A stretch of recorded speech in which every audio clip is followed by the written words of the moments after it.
ಶ್ರೀ ಗುರುಭ್ಯೋ ನಮಃ. ಮಹಾಭಾರತದ ಆಶ್ವಮೇಧಿಕ ಪರ್ವದಲ್ಲಿ 118ನೆಯ ಈ ಭಾಗದಲ್ಲಿ ವಾವಿಳ್ಳಿ ರಾಮಸ್ವಾಮಿ ಶಾಸ್ತ್ರಿಗಳ ಪಾಠ 109ನೇ ಅಧ್ಯಾಯ, ವೈಷ್ಣವ ಪಾಠ ಮತ್ತು ಟಿ ಆರ್ ಕೃಷ್ಣಾಚಾರ್ಯರ ಪಾಠದಲ್ಲಿ 104ನೇ ಅಧ್ಯಾಯ. ಅಲ್ಲಿ ಈಗ ನಾವು ನೋಡಿರುವುದು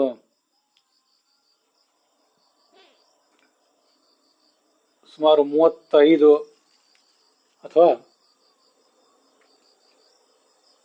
31, 32 ಶ್ಲೋಕಗಳು. ಮೃತ್ತಿಕೆಯನ್ನ ಧರಿಸುವುದು ಹೇಗೆ ಅಂತ ಅನ್ನೋದನ್ನ ಅಲ್ಲಿ ವರ್ಣಿಸಿದಂತೆ ನಾವು ನೋಡ್ತಾ ಇದ್ದೇವೆ. ಸ್ನಾನದ ಪ್ರಸಂಗ ಇದು. ಇದಾದ ಬಳಿಕ ಸವ್ಯಾಹೃತಿಂ ಸಪ್ರಣವಾಂ ಗಾಯತ್ರೀಂ ಚ ಪುನರ್ಜಪೇತ್. ಓಂಕಾರ ಸಮೇತವಾದ ಮತ್ತೆ ಭೂರ್ಭುವಸ್ವಹ ಅನ್ನುವ ವ್ಯಾಹೃತಿಯಿಂದ ಕೂಡಿದಂಥ ಗಾಯತ್ರಿಯನ್ನ ಅಲ್ಲಿ ಜಪಿಸಬೇಕು ಅಂತ ವರ್ಣನ ಕೇಳಿ ಬರ್ತದೆ.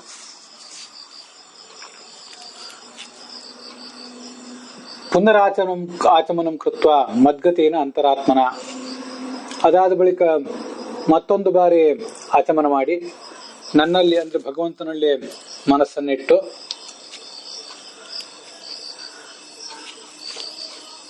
ಅಪೋಹಿಷ್ಠ ಇತಿ ತಿಸ್ರಿಭಿ, ಅಪೋಹಿಷ್ಠ ಅನ್ನುವಂಥ 3 ಋಕ್ಕುಗಳಿರುವಂತಹ ಮಂತ್ರದಿಂದ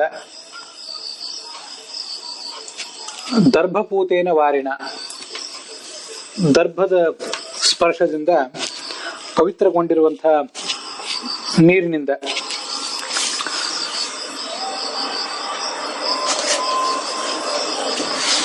ಸ್ನಾನ ಮಾಡಬೇಕು. ಸಾಧಕನಾದವನು ಸ್ನಾನ ಮಾಡಬೇಕು, ಮಾರ್ಜನ ಮಾಡ್ಕೋಬೇಕು ಅಂತ ಕಾಣಿಸ್ತದೆ ಅದನ್ನು ನೋಡಿದ್ರೆ. ದರ್ಭಪೂತೇನ ವಾರಿಣ ಅಂತ. ಕೆಲವು ಕಡೆ ಋಗ್ಭಿಹಿ ಪೂತೇನ ವಾರಿಣ ಅಂತ ಹೀಗೆ ಪಾಠ ಇದೆ. ವಾವಿಳ್ಯ ರಾಮಸ್ವಾಮಿ ಶಾಸ್ತ್ರಿಗಳ ಪಾಠದಲ್ಲಿ, ಟಿ ಆರ್ ಕೃಷ್ಣಾಚಾರ್ಯರ ಪಾಠದಲ್ಲಿ, ಇಲ್ಲಿ ಎಲ್ಲಾ ಕಡೆಯೂ ಕೂಡ ಋಗ್ಭಿಹಿ ಪೂತೇನ ವಾರಿಣ. ಆ ಋಗ್ ಮಂತ್ರಗಳನ್ನು ನಾವು ಹೇಳ್ತಾ ಇರುವುದರಿಂದ ಅದರಿಂದ ಪವಿತ್ರವಾದಂತಹ ನೀರಿದು ಅಂತ ಅದರ ಅರ್ಥ. ದರ್ಭಪೂತೇನ ವಾರಿಣ ಅಂತ ಈ ವೈಷ್ಣವ ಪಾಠದಲ್ಲಿ ಅದರ ಅರ್ಥ ಕೇಳಿ ಬರ್ತದೆ. ದರ್ಭದ ಸ್ಪರ್ಶದಿಂದ ಪವಿತ್ರವಾದದ್ದು ಅಂತ ಅದರ ತಾತ್ಪರ್ಯ ಆಗ್ತದೆ. ಆದ್ರೆ ಅದು ಅಷ್ಟು ಉಚಿತವಾದಂತಹ ಪಾಠ ಅಲ್ಲ. ಮುಂದೆ ತರತ್ಸಮಂದಿ ಧಾವತಿ, ಇದು ಪವಮಾನ ಸೂಕ್ತದಲ್ಲಿ ಕಂಡು ಬರುವಂತಹ 4 ಋಕ್ಕುಗಳು. ಅವುಗಳ ಮೂಲಕ ಪ್ರೋಕ್ಷಣ ಮಾಡ್ಕೊಳ್ಬೇಕು, ಮಾರ್ಜನ ಮಾಡ್ಕೋಬೇಕು ಶರೀರವನ್ನ. ಮುಂದೆ ಗೋಸೂಕ್ತದಿಂದ ಅಶ್ವಸೂಕ್ತ, ಶುದ್ಧ ವರ್ಗ, ವೈಷ್ಣವ ಸೂಕ್ತ, ವಾರುಣ ಸೂಕ್ತ, ಸಾವಿತ್ರ ಸೂಕ್ತ, ಐಂದ್ರ ಸೂಕ್ತ, ವಾಮದೇವಿ ಸೂಕ್ತ ಮತ್ತು ಭಗವಂತನನ್ನ ಪ್ರತಿಪಾದನೆ ಮಾಡುವಂತಹ ಸಾಮ ಮಂತ್ರಗಳು, ಅವುಗಳ ಮೂಲಕ ಪ್ರೋಕ್ಷಣೆ ಮಾಡ್ಕೋಬೇಕು ಅಂತ ಕೇಳಿ ಬರ್ತದೆ. ಇಲ್ಲಿ ನಾವು ಇವತ್ತು ಈ ಗೋಸೂಕ್ತ, ಅದಾದ ಬಳಿಕ ತರತ್ಸಮಂದಿ ಧಾವತಿ ಅದನ್ನ ನೋಡೋಣ. ಮೊದಲು ಗೋಸೂಕ್ತದ ಅವಲೋಕನ ಮಾಡಿ ಮುಂದೆ ತರತ್ಸಮಂದಿ ಧಾವತಿ ಅನ್ನೋದನ್ನ ನಾವು ನೋಡ್ಲಿಕ್ಕೆ ತೊಡಗೋಣ.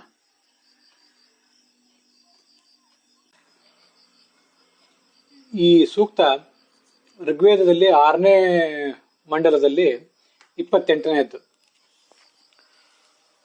ಶೌನಕರ ಋಗ್ವಿಧಾನದಲ್ಲಿ ಹೇಳಿದಂತೆ ಆಗಾವೈತಿ ಸೂಕ್ತೇನ ಗೋತ್ರಗಾಹ ಲೋಕಮಾತರಗಃ ಅಥವಾ ಗೋಷ್ಠಗಾಹ ಲೋಕಮಾತರಃ ಉಪತಿಷ್ಠೇತ್ ವ್ರಜಂತಿಶ್ಚ ಯ ಇಚ್ಛೇತ್ತಾಹ ಸದಾಕ್ಷಯಾಹ.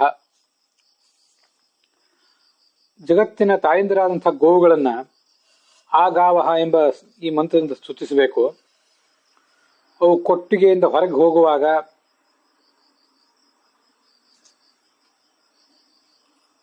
ಈ ಮಂತ್ರದಿಂದ ಸ್ತುತಿಸಿದ್ರೆ ಗೋ ಸಂಪತ್ತು ಅಕ್ಷಯ ಆಗ್ತದೆ ಅಂತ ಅದರ ಲಾಭ ವರ್ಣನೆ ಮಾಡ್ತಾರೆ. ಇಲ್ಲಿ ಈ ಗೋ ಸ್ನಾನ ಮಾಡುವ ಸಂದರ್ಭದಲ್ಲಿ ನಾವು ಗೋವುಗಳನ್ನ ಸ್ತುತಿಸುವುದು ಅಥವಾ ಗೋ ಶಬ್ದದಿಂದ ವಾಚ್ಯವಾದಂತಹ ವೇದಗಳನ್ನ ಮತ್ತು ಪರಮಾತ್ಮನನ್ನೇ ನಾವು ಸ್ತುತಿಸುವುದು ಅಂತ ತಿಳ್ಕೊಳ್ಬಹುದು. ಗೋವುಗಳನ್ನು ಕೂಡ ಸ್ನಾನ ಕಾಲದಲ್ಲಿ ಸ್ತುತಿಸಿದ್ರೆ ತಪ್ಪೇನಿಲ್ಲ. ಆದರೂ ಎಲ್ಲ ಕಡೆ ಅಂತರ್ಗತನಾದಂತಹ ಪರಮಾತ್ಮನನ್ನೇ ನಾವಿಲ್ಲಿ ಸ್ತುತಿಸ್ತಾ ಇದ್ದೇವೆ ಅಂತ ಅರ್ಥ. ಇದರಿಂದ ಲಾಭ ಏನು? ಹೀಗೆಲ್ಲ ನಾವು ಗೋಸೂಕ್ತವನ್ನು ಪಠನ ಮಾಡಿ ಆ ಮೂಲಕ ಅದರಲ್ಲಿ ಅಂತರ್ಗತನಾದಂತಹ ಭಗವಂತನನ್ನ ಸ್ತುತಿಸುವುದರಿಂದ ನಮಗಾಗುವಂಥ ಲಾಭ ಏನು? ಅದನ್ನ ಈ ಬ್ರಹ್ಮಸೂತ್ರ ಭಾಷ್ಯದಲ್ಲಿ ಮತ್ತು ಋಗ್ಭಾಷ್ಯದಲ್ಲಿ ಆಚಾರ್ಯರು ಹೇಳ್ತಾರೆ.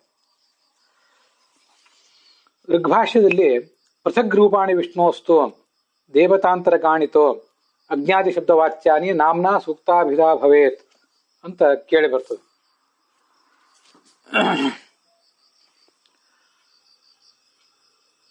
ಈ ಗೋವುಗಳಲ್ಲಿ ಮತ್ತು ಅಗ್ನಿ, ವಾಯು, ವರುಣ ಮೊದಲಾದ ಯಾವುದೇ ದೇವತೆಗಳಿರಲಿ, ಅವುಗಳಲ್ಲಿ ಅಂತರ್ಗತನಾಗಿ ಒಳಗೆ ವಿಷ್ಣು ಇದ್ದಾನೆ. ಅವನು ಇರೋದ್ರಿಂದಲೇ ಆಯಾ ದೇವತೆಗಳಿಗೆ, ಗೋವುಗಳಿಗೆಲ್ಲರಿಗೂ ಕೂಡ ಆ ಹೆಸರು ಬಂದಿದೆ. ಹೀಗೆ ಅಗ್ನಿ ಎಂಬ ಹೆಸರಿನ ಅಗ್ನಿಯಲ್ಲಿ ಸನ್ನಿಹಿತವಾದಂತಹ ವಿಷ್ಣುವಿನ ರೂಪ ಪರಶುರಾಮ ಎಂಬ ರೂಪವನ್ನು ನಾವು ಧ್ಯಾನ ಮಾಡಿದರೆ ಆ ಸೂಕ್ತ ಅದು ಅಗ್ನಿ ಸೂಕ್ತ ಅಂತ ಕರೆಸ್ಕೋತದೆ. ಆ ಅಗ್ನಿ ಸೂಕ್ತ ಅಂತ ಅದು ಕರೆಸ್ಕೊಳ್ಳಿಕ್ಕೆ ಅದು ಉದ್ದೇಶ, ಅಗ್ನ್ಯಂತರ್ಗತನಾದ ಪರಶುರಾಮನನ್ನು ಧ್ಯಾನ ಮಾಡುವುದಕ್ಕೆ. ಮತ್ತೆ ಗೋವುಗಳಲ್ಲಿ ಅಂತರ್ಗತನಾದಂತಹ ಭಾರತೀಯ ರಮಣ ಮುಖ್ಯ ಪ್ರಾಣಾಂತರ್ಗತನಾದಂತಹ ಗೋಪಾಲಕೃಷ್ಣ ರೂಪದ ಭಗವಂತನನ್ನ ಧ್ಯಾನ ಮಾಡಲಿಕ್ಕಾಗಿ ಇರುವಂಥದ್ದು ಈ ಗೋಸೂಕ್ತ. ಅಲ್ಲಿ ಗೋವುಗಳು ಅಂದ್ರೆ ಒಂದು ನಾವೀಗಾಗಲೇ ಹೇಳಿದಂತೆ ವೇದಗಳು, ಹಾಗೇನೆ ಗೋವು ಅಂದ್ರೆ ಈ ಧೇನುಗಳು ಕೂಡ ಹೌದು. ವೇದಗಳಿಗೆ ಪ್ರತಿಪಾದ್ಯನಾದವನು, ವೇದಗಳ ವಿಭಾಗ ಮಾಡಿದವನು ವೇದವ್ಯಾಸ. ಹೀಗೆ ವೇದಗಳಲ್ಲಿ ಅಂತರ್ಯಾಮಿಯಾದಂತಹ ಆ ವೇದವ್ಯಾಸನ ರೂಪವನ್ನು ಕೂಡ ನಾವು ಆ ಸಂದರ್ಭದಲ್ಲಿ ಧ್ಯಾನಿಸ್ತಾ ಇದ್ದೇವೆ ಅಂತ ತಿಳ್ಕೊಳ್ಬಹುದು.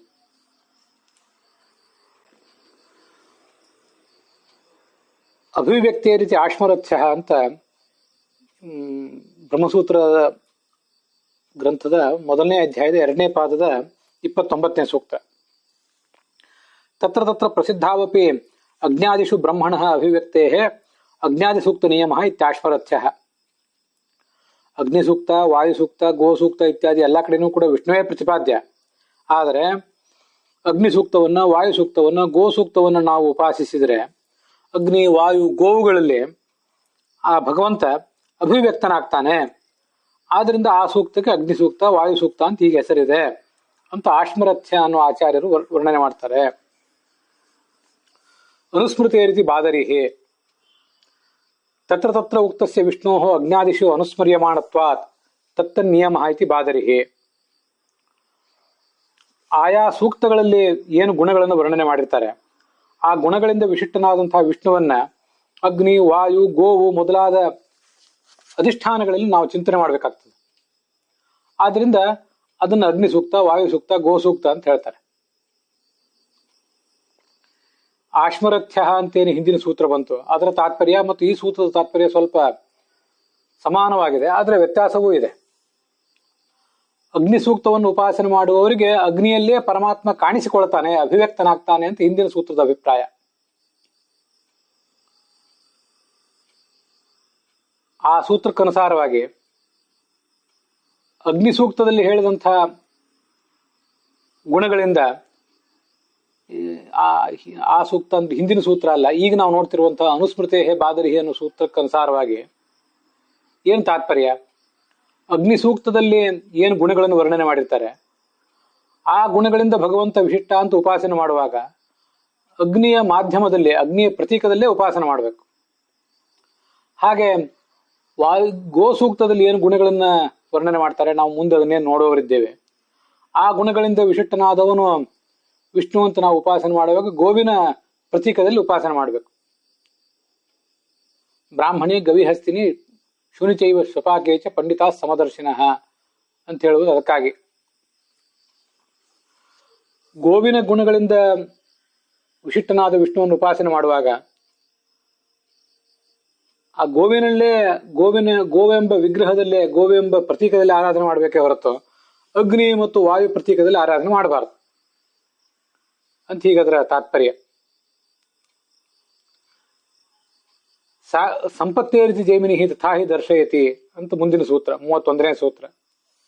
ಸಾಕ್ಷಾದಪಿ ಅವಿರೋಧಂ ವದನ್ ಜೈಮಿನಿ ಸೂಕ್ತಾದಿ ನಿಯಮಂ ಅಜ್ಞಾದಿ ಸಂಪತ್ಯ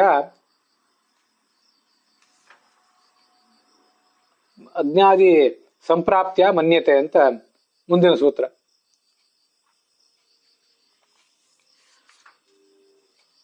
ಸಾಕ್ಷಾತ್ತಾಗಿ ಇವೆಲ್ಲ ವಿಷ್ಣುವಿಗೆ ವಾಚಕವಾದಂತಹ ಶಬ್ದಗಳು, ಗೋ, ಅಗ್ನಿ ಮೊದಲಾದ ಎಲ್ಲ ಶಬ್ದಗಳು ಕೂಡ. ಆದ್ರೆ ನಾವು ಅದೇ ಶಬ್ದಗಳನ್ನ ಅಗ್ನಿ, ಗೋವು ಇತ್ಯಾದಿಗಳನ್ನ ವರ್ಣನೆ ಮಾಡ್ಲಿಕ್ಕೂ ಕೂಡ ಬಳಸ್ತೇವೆ. ಅದೇನು ತಪ್ಪೇನಲ್ಲ. ಅದನ್ನ ನಾವು ಸಾಕ್ಷಾತ್ ಅವಿರೋಧಂ ಜೈಮಿನಿ ಅಂತ 28ನೇ ಸೂತ್ರದಲ್ಲಿ ನೋಡಿದ್ದೇವೆ. ಈಗ ಅದೇ ಜೈಮಿನಿ ಹೇಳುವಂತೆ ಮತ್ತೊಂದು ಅಭಿಪ್ರಾಯ ಇದೆ. ಈ 31ನೇ ಸೂತ್ರದಲ್ಲಿ ಅಜ್ಞಾದಿ ಪ್ರಾಪ್ತಿ ನಿಮಿತ್ತವಾಗಿ ಆ ಸೂಕ್ತದ ವ್ಯವಸ್ಥೆ, ಗೋ ಸೂಕ್ತ, ಅಗ್ನಿ ಸೂಕ್ತ, ವರುಣ ಸೂಕ್ತ ಇತ್ಯಾದಿ ಸೂಕ್ತ ವ್ಯವಸ್ಥೆ ಸರಿ ಹೊಂದುತ್ತದೆ. ತಮ್ ಯಥಾ ಯಥಾ ಉಪಾಸತೆ ತದೇವ ಭವತಿ ಅಂತ ಉಪನಿಷತ್ತು ವರ್ಣನೆ ಮಾಡಿದೆ.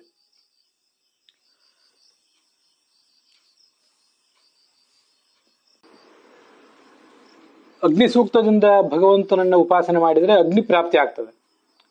ವಾಯು ಸೂಕ್ತದಿಂದ ಭಗವಂತನನ್ನು ಉಪಾಸನೆ ಮಾಡಿದರೆ ವಾಯು ಪ್ರಾಪ್ತಿ ಆಗ್ತದೆ. ಗೋ ಸೂಕ್ತದಿಂದ ಭಗವಂತನನ್ನು ನಾವು ಉಪಾಸನೆ ಮಾಡಿದರೆ ಗೋ ಪ್ರಾಪ್ತಿ, ಇಹಲೋಕದಲ್ಲಿಯೂ ಗೋಗಳನ್ನು ಪಡಿಬಹುದು. ಮತ್ತೆ ಗೋಲೋಕ ಅಂತ ಒಂದು ಲೋಕ ಇದೆ, ಆ ಲೋಕಕ್ಕೆ ಹೋಗಬಹುದು. ಇದಕ್ಕೆ ಮತ್ತೂ ಒಂದು ವ್ಯವಸ್ಥೆನೂ ಕೂಡ ಇದೆ. ಭಕ್ತ ಪರಮಾತ್ಮನ ಯಾವ ರೂಪವನ್ನು ಮೆಚ್ಚುತ್ತಾನೋ, ಯಾವ ರೂಪವನ್ನು ಸುಪ್ರಸನ್ನಗೊಳಿಸ್ಕೋತಾನೋ ಅದೇ ರೂಪವನ್ನು ತಾನೇ ಪಡಿತಾನೆ. ಜೀವ ಪ್ರತಿಬಿಂಬ, ಭಗವಂತ ಬಿಂಬ. ಯಾರು ಗಣೇಶ ಮೊದಲಾದವರು 18 ಪುರುಷ ಮುಖವುಳ್ಳಂಥ, 1 ಗಜಮುಖವುಳ್ಳಂಥ ರೂಪವನ್ನು ಆರಾಧನೆ ಮಾಡಿದ, ಅದಕ್ಕೆ ಅವನು ಕೂಡ ವಿನಾಯಕಸ್ತು ವೈಶ್ವಾನರ ರೂಪಸ್ಯ ಆರಾಧನಾತ್ ಐತ್ ಗಜಭಕ್ತತಾಂ.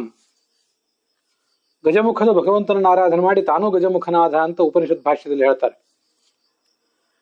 ಹಾಗೆ ಈ ಸಾಧಕನಾದವನು ತಾನು ಹೇಗೆ ಭಗವಂತನನ್ನು ಆರಾಧನೆ ಮಾಡಬೇಕು ಅಂತ ಬಯಸ್ತಾನೆ, ತನ್ನ ಸ್ವರೂಪ ಏನಿದೆ, ಮೂಲ ಸ್ವರೂಪ, ಮುಕ್ತಿಯಲ್ಲಿಯೂ ಮುಂದುವರಿಬೇಕಾದ ಸ್ವರೂಪ, ಆ ಸ್ವರೂಪಕ್ಕೆ ಅನುಗುಣವಾಗಿ ಈಗ ಅವನಿಗೆ ಉಪಾಸನೆ ಮಾಡ್ಲಿಕ್ಕೆ ಬುದ್ಧಿ ಬರ್ತದೆ. ಅದಕ್ಕಾಗಿ ಆ ಗೋರೂಪದ ಭಗವಂತನನ್ನ, ಅಗ್ನಿಯ ರೂಪದ ಭಗವಂತನನ್ನ ಅವನು ಆರಾಧಿಸ್ತಾನೆ ಅಂತ ಅದರ ತಾತ್ಪರ್ಯ. ಅಂತೂ ಗೋ ಸೂಕ್ತ ಅಂತ ಹೆಸರು ಯಾಕೆ ಬಂತು ಅಂದ್ರೆ, ಗೋವೆಂಬ ಮಾಧ್ಯಮದಲ್ಲಿ ಭಗವಂತನನ್ನು ಕಾಣಬೇಕಾದ ಸೂಕ್ತ ಅದು. ನಮಗೆ ಗೋವುಗಳ ಪ್ರಾಪ್ತಿಯನ್ನು ಮಾಡಿಕೊಡ್ಬೇಕಾದಂತಹ ಸೂಕ್ತ. ಗೋವಿನದಲ್ಲಿ ಭಗವಂತ ಅಭಿವ್ಯಕ್ತನಾಗ್ತಾನೆ, ಅದಕ್ಕಾಗಿ ಅದು ಗೋ ಸೂಕ್ತ. ಬ್ರಹ್ಮಸೂತ್ರ ಭಾಷ್ಯದಲ್ಲಿ ಬಂದದ್ದನ್ನ ಹೀಗೆ ನಾವು ಈ ಸಂದರ್ಭದಲ್ಲಿ ಅನುಸಂಧಾನ ಮಾಡ್ಕೋಬೇಕು. ಈ ಸೂಕ್ತದ ಅರ್ಥವನ್ನು ನೋಡುವಾಗಲೂ ಕೂಡ ಸಾಧ್ಯವಾದಷ್ಟು ಅಲ್ಲಿರುವಂಥ ಶಬ್ದಗಳನ್ನು ಭಗವಂತನಲ್ಲಿ ಅನುಸಂಧಾನ ಮಾಡ್ಲಿಕ್ಕೆ ಪ್ರಯತ್ನ ಪಡೋಣ. ಹಿಂದೆ ಇದನ್ನು ನಾವು ನೋಡಿದ್ದೇವೆ. ಬಾರಹಸ್ಪತ್ಯೋ ಭರದ್ವಾಜ ಋಷಿ. ಇದಕ್ಕೆ ಬೃಹಸ್ಪತಿಯ ಮಗ ಭರದ್ವಾಜರೇ ಇದರ ಋಷಿಗಳು. ಆಗಾವೋ ಅಗ್ಮನ್ನುತ ಭದ್ರಮಕ್ಕನ್ ಸೀದಂತು ಗೋಷ್ಠೆ ರಣಯಂತ್ವಸ್ಮೆ ಪ್ರಜಾಪತಿ ಪುರುರೂಪ ಇಹಸ್ಯು ಇಂದ್ರಾಯ ಪೂರ್ವಿ ಋಷಸೋ ದುಹಾನಾಹ ಅಂತ ಮೊದಲನೇ ಮಂತ್ರ.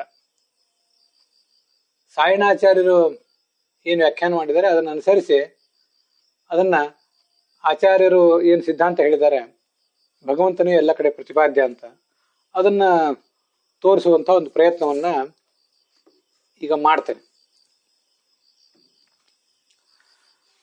ಗಾವಹ, ಗೋವುಗಳು ನಮ್ಮ ಕಡೆಗೆ ಬರಲಿ. ಗೋವುಗಳು ಅಂದ್ರೆ ಗೋವುಗಳಲ್ಲಿ ಅಂತರ್ಗತನಾದ ಭಗವಂತನ ರೂಪಗಳು ನಮ್ಮ ಕಡೆಗೆ ಬರಲಿ. ನಮ್ಮ ಮನೆಗೆ ಒಂದು ರೂಪ, ನಿಮ್ಮ ಮನೆಗೆ ಒಂದು ರೂಪ, ಅವ್ರ ಮನೆಗೆ ಮತ್ತೊಂದು ರೂಪ, ಇವು ಬರಲಿ. ಗೋವುಗಳಲ್ಲಿ ಅಂತರ್ಗತವಾದ ರೂಪ ಮತ್ತೆ ವೇದಗಳಲ್ಲಿ ಅಂತರ್ಗತವಾದಂತಹ ರೂಪ, ಆ ರೂಪಗಳು ನಮ್ಮ ಬರಲಿ. ವೇದಗಳಿಂದ ಪ್ರತಿಪಾದ್ಯವಾದ ರೂಪಗಳು ನಮ್ಮ ಬಳಿಗೆ ಬರಲಿ. ಆ ಗಾವಹ ಅಗ್ಮನ್ ನಮ್ಮ ಬಳಿಗೆ ಬರಲಿ ಅಂತ ಅರ್ಥ. ಅದಲ್ಲದೆ ಉತ ಭದ್ರ ಮಕ್ರನ್, ಭದ್ರ ಅಂದ್ರೆ ಮಂಗಳವನ್ನ ನಮಗೆ ಮಾಡಲಿ ಆ ಭಗವಂತನ ರೂಪಗಳು. ಮತ್ತೆ ಉತ ಗೋಷ್ಠೆ ಸೀದಂತು, ಗೋಷ್ಠ ಅಂದ್ರೆ ನಮ್ಮ ಮನೆಯ ಕೊಟ್ಟಿಗೆ, ಅಲ್ಲಿ ಆ ಗೋವುಗಳು ಇರಲಿ. ಗೋವುಗಳೇ ಹೌದಾದ್ರೆ ದನದ ಕೊಟ್ಟಿಗೆಯಲ್ಲಿ ಅವು ಇರ್ಲಿ ಅಂತ ತಾತ್ಪರ್ಯ ಸರಿ ಇದೆ. ಭಗವಂತನ ರೂಪಗಳು ಅಂತಾದ್ರೆ, ಭಗವಂತ ಅಂತಾದ್ರೆ ಅವನು ನಮ್ಮ ಗೋಷ್ಠದಲ್ಲಿ, ನಮ್ಮ ಕೊಟ್ಟಿಗೆಯಲ್ಲಿ, ನಮ್ಮ ಮನೆಯಲ್ಲಿ ದನಗಳನ್ನ ಕಟ್ಲಿಕ್ಕಾಗಿ ಒಂದು ಕೊಟ್ಟಿಗೆಯನ್ನು ಬೇರೆ ಮಾಡಿರ್ತೇವೆ. ಅದಲ್ಲದೆ ಭಗವಂತನೇ ವಾಸ ಮಾಡುವ ಜಾಗ ಆದ್ರಿಂದ ಇಡೀ ಮನೆಯೂ ಒಂದು ಕೊಟ್ಟಿಗೆಯೇ.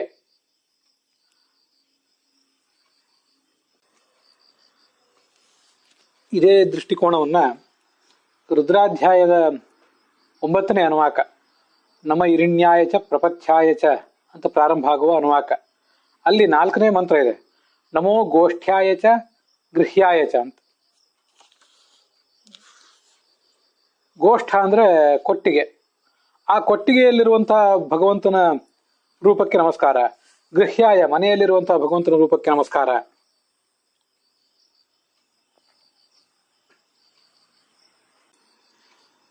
ಹೀಗೆ ಭಗವಂತನನ್ನ ಗೋಷ್ಠ್ಯ ಅಂತ ಉಪಾಸನೆ ಮಾಡುವುದರ ತಾತ್ಪರ್ಯ ಇದೇ ಆಗಿದೆ. ನಮ್ಮ ಮನೆಯ ಕೊಟ್ಟಿಗೆಯಲ್ಲಿ, ಒಟ್ಟಾರೆ ನಮ್ಮ ಮನೆಯಲ್ಲಿಯೇ ಆತ ಪ್ರತಿಷ್ಠಿತನಾಗಿರ್ಲಿ. ಮುಂದೆ ರಣಯಂತ್ವಸ್ಮೆ, ಅಸ್ಮೆ ಅಂದ್ರೆ ನಮ್ಮಲ್ಲಿ, ನಮ್ಮ ಮನೆಗಳಲ್ಲಿ, ನಮ್ಮ ವ್ಯಕ್ತಿತ್ವದಲ್ಲಿ, ನಮ್ಮ ಹೃದಯದಲ್ಲಿ ರಣಯಂತು ಅಂತ ಶಬ್ದ ಪ್ರಯೋಗ ಇದೆ. ರಣಯಂತು ಅಂದ್ರೆ ಸಾಯಣಾಚಾರ್ಯರು ರಮಂತಾಂ, ಆ ಭಗವಂತ ಇಲ್ಲೇ ಸುಖ ಪಡಲಿ, ಸುಖವಾಗಿ ಇಲ್ಲಿ ಅವನು ಇರ್ಲಿ ಅಂತ ಅರ್ಥ ಮಾಡಿದ್ದಾರೆ. ರಣ ಶಬ್ದೆ ಅಂತ ಧಾತು ಇದೆ. ರಣ ಶಬ್ದೆ ಅಂದ್ರೆ ರಣತಿ ಅಂದ್ರೆ ಶಬ್ದ ಮಾಡ್ತಾನೆ ಅಂತ ಅರ್ಥ. ಭಣ ಶಬ್ದ ಇದೆಲ್ಲ ಹೀಗಿದೆ. ಎಲ್ಲದಕ್ಕೂ ಮಾತನಾಡುವುದು, ಶಬ್ದ ಮಾಡುವುದು, ಸ್ವಲ್ಪ ಜೋರಾಗೆ ಶಬ್ದ ಮಾಡುವುದು ಅಂತ ಹೀಗೆಲ್ಲ ಅರ್ಥ ಆಗ್ತದೆ. ರಣತಿ ಅಂದ್ರೆ ಶಬ್ದ ಮಾಡ್ತಾನೆ. ರಣಯತು ಅಂದ್ರೆ ಶಬ್ದ ಮಾಡಿಸಲಿ ಅಂತ ಅರ್ಥ.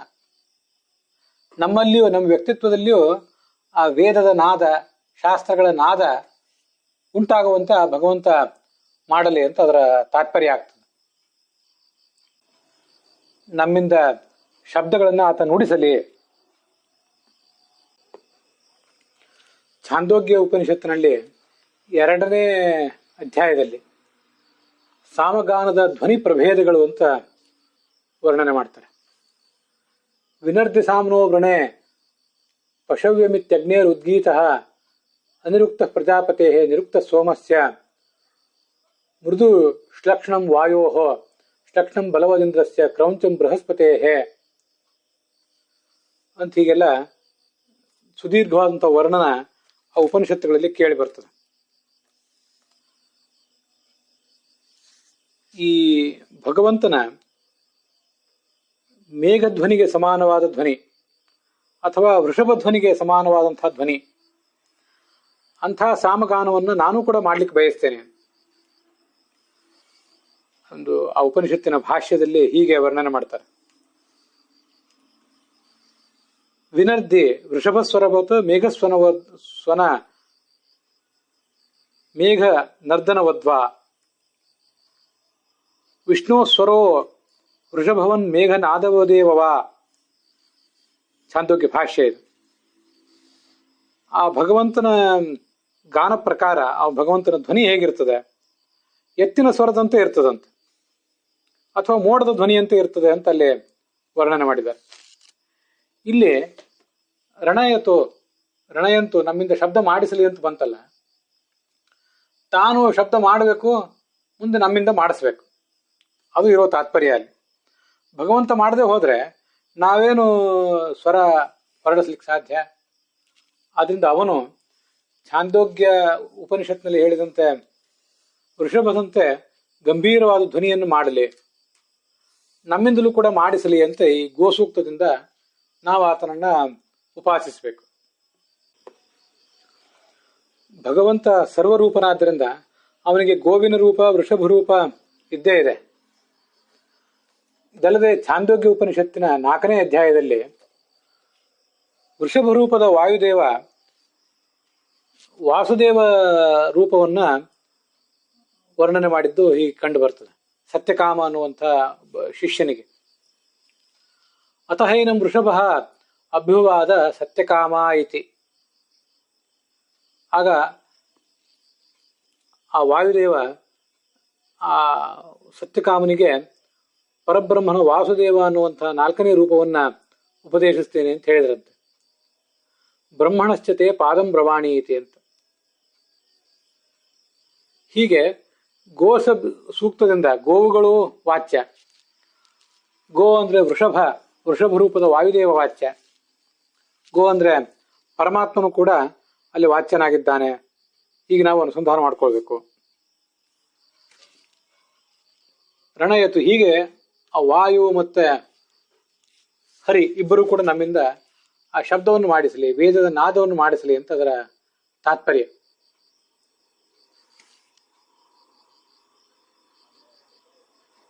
ಮತ್ತು ಈ ಗೋಷ್ಠದಲ್ಲಿ ಪುರರೂಪಾಹ, ನಾನಾ ವರ್ಣಾಹ, ನಾನಾ ಥರದ ಬಣ್ಣಗಳುಳ್ಳಂತಹ, ನಾನಾ ಥರದ ಆಕೃತಿಗಳುಳ್ಳಂತಹ ಈ ಭಗವಂತನ ರೂಪಗಳು, ಅವು ಪ್ರಜಾವತಿ ತನ್ನ ಮಕ್ಕಳು ಮೊಮ್ಮಕ್ಕಳು ಇತ್ಯಾದಿ ಸಂತಾನ ಸಮೇತವಾಗಿ ಆ ಭಗವಂತನ ರೂಪಗಳು. ಇಂದ್ರಾಯ ಇಂದ್ರಾರ್ಥಂ, ಇಂದ್ರ ಅಂದ್ರೆ ಈ ದೇಹದ ಒಡೆಯನಾದಂತಹ ಜೀವ ಮತ್ತೆ ಪ್ರಾಣನೂ ಹೌದು. ಇವನಿಗಾಗಿ ದುಹಾನಾಹ, ಅವು ಹಾಲನ್ನು ಕೊಡಲಿ, ತತ್ವಜ್ಞಾನ ಎಂಬ ಹಾಲನ್ನು ಕೊಡಲಿ ಆ ಭಗವಂತನ ರೂಪಗಳು ಅಂತ ಅದರ ತಾತ್ಪರ್ಯ. ನನ್ನಲ್ಲಿರುವ ಭಗವಂತನ ರೂಪ ನನಗೆ ತತ್ವಜ್ಞಾನ ಎಂಬ ಹಾಲನ್ನು ಕೊಡಲಿ, ನಿಮ್ಮಲ್ಲಿರುವ ಭಗವಂತನ ರೂಪ ನಿಮಗೆ ತತ್ವಜ್ಞಾನವೆಂಬ ಹಾಲನ್ನು ಕೊಡಲಿ ಅಂತ ಅದರ ಅರ್ಥ. ಇಂದ್ರಾಯ ಪೂರ್ವೀಹಿ ಉಷಸೋ ದುಹಾನಾಹ. ಇಂದ್ರ ಅಂದ್ರೆ ಈ ದೇಹದ ಒಡೆಯನಾದಂತಹ ಜೀವನು ಹೌದು. ಅದನ್ನು ಅನೇಕ ಕಡೆ ವರ್ಣನೆ ಮಾಡಿದ್ದಾರೆ. ಮುಂದೆ ಇಂದ್ರೋ ಯಜ್ವನೇ ಪ್ರಣತೇಚ ಶಿಕ್ಷತ್ ಉಪ ಇದ್ದದಾತಿ ನ ಸ್ವಂ ಮುಷಾಯತೆ ಭೂಯೋ ಭೂಯೋ ರಜಿಮಿನ್ ಇದಸ್ಯ ವರ್ಧಯನ್ನಭಿನ್ನೇ ಖಿಲ್ಯೇ ನಿದಧಾತಿ ದೇವಯುಂ ಅಂತ ಅದರ ಮುಂದಿನ 2ನೇ ಮಂತ್ರ. ಆ ಇಂದ್ರ ಅಂತ ಇಲ್ಲಿ ಭಗವಂತನನ್ನೇ ಸ್ತುತಿಸ್ತಾ ಇದ್ದಾರೆ. ಇಲ್ಲಿ ಇಂದ್ರ ಅಂದ್ರೆ ನಾವು ಆ ಗೋವಿಂದ ರೂಪನಾದ ಭಗವಂತನನ್ನೇ ತಿಳ್ಕೊಳ್ಬೇಕು. ಇಂದ್ರ ಅಂತ ಬಂದಿದೆ, ದೇವೇಂದ್ರ ಅಲ್ಲ ಇದು. ಗೋವುಗಳಿಗೆ ಒಡೆಯನಾದಂತಹ ಇಂದ್ರನೇ, ಗೋವಿಂದನೇ ಇಲ್ಲಿ ಇಂದ್ರ. ಅಹಂ ಕಿಲೇಂದ್ರೋ ದೇವಾನಾಂ ತ್ವಂ ಗವಾಮ್ ಇಂದ್ರತಾಂ ಗತಃ ಗೋವಿಂದ ಇತಿ ಲೋಕಾಸ್ತ್ವಂ ಗಾಸ್ಯಂತಿ ಭೂಯಿ ಶಾಶ್ವತಂ ಅಂತ ಹರಿವಂಶ ಇತ್ಯಾದಿ ಕಡೆಗಳಲ್ಲಿ ಬರುವಂತಹ ಅಥವಾ ವಿಷ್ಣು ಪುರಾಣ ಇತ್ಯಾದಿ ಕಡೆಗಳಲ್ಲಿ ಬರುವಂತಹ ಗೋವಿಂದ ಶಬ್ದದ ಅರ್ಥ ನಿಷ್ಪತ್ತಿ. ದೇವತೆಗಳಿಗೆ ಇಂದ್ರ, ದೇವಾನಾಮಿಂದ್ರ ದೇವೇಂದ್ರ ಇಂದ್ರ. ಈ ಗೋವಿಂದ ಶಬ್ದವಾಚ್ಯನಾದ ಭಗವಂತ ಗವಾಂ ಇಂದ್ರ ಗೋವಿಂದ, ವಿಶಿಷ್ಟವಾದ ಶಬ್ದ ನಿಷ್ಪತ್ತಿ ಅದು. ಆದ್ರಿಂದ ಇಂದ್ರ ಅಂದ್ರೆ ನಾವು ಹೀಗೆ ತಿಳ್ಕೊಳ್ಳೋಣ. ಆ ಗೋವಿಂದ ಶಬ್ದವಾಚ್ಯನಾದ ಭಗವಂತ ಯಜ್ವನೇ, ಯಜ್ಞ ಮಾಡ್ತಾ ಇರುವಂತಹ ಈ ಯಜಮಾನ ಏನಿದ್ದಾನೆ ಸಾಧಕ, ಅವನಿಗೆ ಮತ್ತೆ ಪ್ರಣತೆ ಅನೇಕ ಸ್ತೋತ್ರಗಳನ್ನು ಮಾಡಿ ಆ ಭಗವಂತನನ್ನು ಸ್ತುತಿಸುವಂತಹ ಕಾರ್ಯ ಮಾಡ್ತಾ ಇದ್ದಾನೆ. ಅವನಿಗೆ ಶಿಕ್ಷತೆ, ಬೇಕಾದ ತತ್ವವನ್ನು ಉಪದೇಶ ಮಾಡ್ತಾನೆ ಈ ಗೋವಿಂದನೇ. ಅವನು ವೇದಗಳ ಅಧಿಪತಿಯೋ ಹೌದು, ಗೋವುಗಳ ಅಧಿಪತಿಯೋ ಹೌದಾದ್ರಿಂದ ಅವನೇ ಉಪದೇಶ ಮಾಡ್ತಾನೆ. ಅಥವಾ ಧನವನ್ನು ಕೂಡ ಕೊಡ್ತಾನೆ. ಇದು ಯಾವಾಗಲೂ ಕೂಡ ಕೊಡ್ತಾ ಇರ್ತಾನ ಅವನು. ದದಾತಿ ಉಪೇತ್ಯ ಸರ್ವದಾ ದದಾತ್ಯವ, ಯಾವಾಗಲೂ ಕೂಡ ದಾನ ಮಾಡ್ತಾ ಇರ್ತಾನೆ. ಅವನ ಯೋಗಕ್ಷೇಮವನ್ನು ನೋಡ್ಕೊಳ್ತಾನೆ. ಅವನಿಗೆ ಐಹಿಕ ಸಂಪತ್ತನ್ನು ಪಾರಮಾರ್ಥಿಕ ಸಂಪತ್ತನ್ನು ಕೊಡ್ತಾನೆ. ಯಜ್ವನಃ, ಸ್ತೋತು, ಆ ಭಗವಂತನ ಸ್ತೋತ್ರ ಮಾಡುವಂಥ ಆ ಭಕ್ತ ಏನಿದ್ದಾನೆ ಅವನ ಸಂಪತ್ತನ್ನ, ಸ್ವಮ್ ಅಂದ್ರೆ ಅವನ ಸಂಪತ್ತನ್ನ ನ ಮುಷಾಯತೆ, ಎಂದೂ ಇವನು ಭಗವಂತ ಅಪಹರಿಸೋದಿಲ್ಲ, ಸಂಪತ್ತನ್ನು ಕಿತ್ಕೊಳ್ಳೋದಿಲ್ಲ ಅವನು. ಅವನಿಗೆ ರೈಂ ಧನವನ್ನ ಭೂಯೋ ಭೂಯ ಮತ್ತು ಮತ್ತು ಆ ದುಡ್ಡು ಅವನಿಗೆ ಸಿಗುವಂತೆ ಮಾಡ್ತಾನೆ. ಭೂಯೋ ಭೂಯೋ ರೈಂ ಇದಸ್ಯ ವರ್ಧಯನ್, ಐಹಿಕ ಸಂಪತ್ತು ಮತ್ತು ಪಾರಮಾರ್ಥಿಕ ಸಂಪತ್ತು ಎರಡೂ ಕೂಡ ಮತ್ತೆ ಮತ್ತೆ ಹೆಚ್ಚುತ್ತಾ ಇರಬೇಕದು. ರೈ ಅಂದ್ರೆ ದುಡ್ಡು, ಧನ. ವರ್ಧಯನ್ ಅಭಿನ್ನೇ ಖಿಲ್ಯೇ ನಿದಧಾತಿ ದೇವಯುಂ ಅಂತ ಮುಂದಿನ ಮಾತು. ಅಭಿನ್ನೇ ಖಿಲ್ಯೇ ಅನ್ನೋದಕ್ಕೆ ಏನರ್ಥ, ಮತ್ತೆ ದೇವಯು ಅನ್ನೋ ಶಬ್ದಕ್ಕೆ ಏನರ್ಥ?